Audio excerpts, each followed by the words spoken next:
nagbabalik na, as in nagbabalik na, karon lang yun nakabalik sa YouTube channel. So, by the way, I'm Kazaya. So, karon nagbabalik na after months na wala na ko nag-vlog. So, karon episode 2 na ni. So, first episode na ako na i-link sa description box below. So, karon sugod na ka. So, karon nowadays, nalang ko i-clarify, nalang ko something with my mind right now for something feelings lang for how many days. For a past few days, gikan pa gikan pagkamatay sa akong father until karon. Why not? Why didn't I have to tell stories but I have to clarify? So, let's begin. So, karon, I have to tell all people, especially akong mga friends, akong family, yung pinagatalang anak ko, vlogger. I have to share a specific reason. Nganong lugay mismo ko mo ulit, diba? So, it's a really, of course, it's a reasonable. So, I have to tell, usahay, dugay ko mo uli because kung klase. After sa kong class, usahay mo, diretso kong simbahan para mag-practice. Usahay ka na nga ay senior. But it's not any reason na ka na mainong dayon na naghain mo na, ay, adto upuan, nagbibig-libog, naiuyab, ay, nagpuan-puan kay nagpanglib ko nausa. No. It's a big no talaga guys. For some reasons, wala na ko dito. I don't have a boyfriend or something like that because I win a minor age, diba guys? Alam niyo lang naman. Ako, 17 pa lang ako, so I have to enjoy my teenage life, diba? As what our parents told us na we must enjoy teenage life kana. Mag-skwelag tarong para na atay trabaho, pag humana tuog eskwela, magpadayon sa atong pagpalambo, maging successful. Our career will be not successful if dili ta mag-eskwela ang tarong, diba? As an influence, as a youth, and as an ASD survivor, diba? You always don't want to know na pag kuan gani, dili ta mo ingon, dili ta mo bakak sa tong parents pag uli or mananghid ta na mag-practice ta kana uana. If you have schedules of practices or some things, we just put to learn in our mind na kita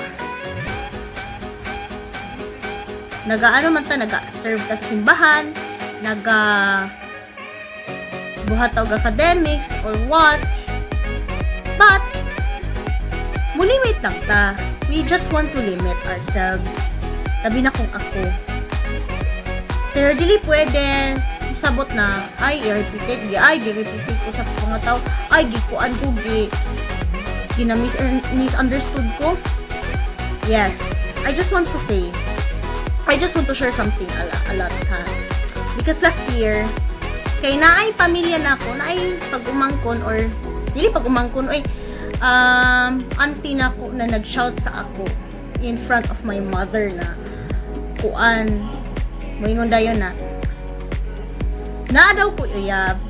Natod dire itong best friend nako kay ano man gyud ka nang sabay man may observe sa simbahan pagka Sabado anticipated mass. So nay moingon nako na kanang BFF na ako na uyab tapos bayad pa jud no. clarified lang yun kay nagano naman gid mi. Wala na mi nagka best friend. Pero karon naga friends ni. So we're still friends, di ba?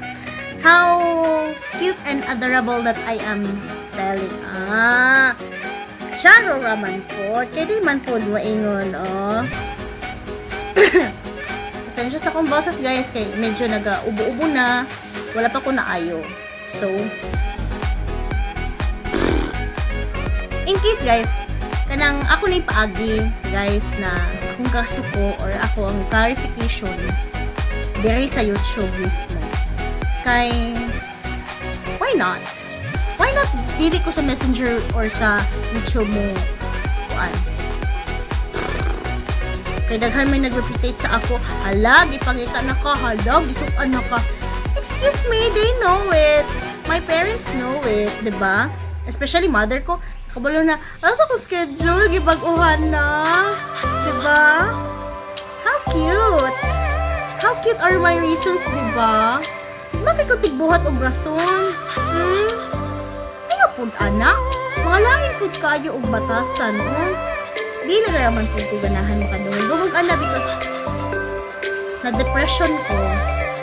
So, please refrain, ha?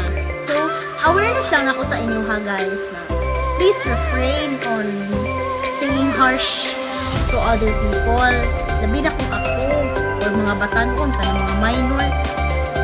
Anang, why not? Kailangan, dili ta pwede mag-replicate sa laing tao, labi na kung ako, labi na kung mga minors mismo. And, mga batanon, kailangan, malanghit ka. Malanghit ka na, dugot ang huli, or mananghit ka sa tong master, kung sa leader sa simbahan na, ay, pwede na lang po sa mo uli, kay, pangita na kabako, pero if that may schedule na conflict kayo sa oras, so, balibad na lang sa, diba guys? Alam nyo na kung sino na yan, diba? Kasi, wag nyo na talagang uulitin. Kasi, may mga tao sometimes na masuko, Char, nara ba musuko? Murag, nasuko ka ba siya sa iyong uyab? Char. So, pili lang ta pwede mag-replicate sa laing tao, ha? Peace to everyone and peace. So, that's it for my second episode sa akong K-Vlogs karong adlaw. So, if you have questions and clarifications, feel free to comment there in the comment section below. Or pwede po mo mag-DM sa ako. Sa po mga suggestions.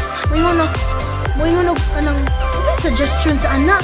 Kasi pwede ikuha na sa inyo vlogs. Ako na lang bahala. Anak ay ako man mismo nakabalo mo. 6 years naman gani ko. Pero karon nagbalhin ako og YouTube channel, so why not? So, thank you all guys for watching my vlog. So, hope na enjoy mo sa akong mga katawanan. Katawanan ba yakog naong, no? So, peace be with you. And may the Lord bless you all. So, babush all. See you in the next video.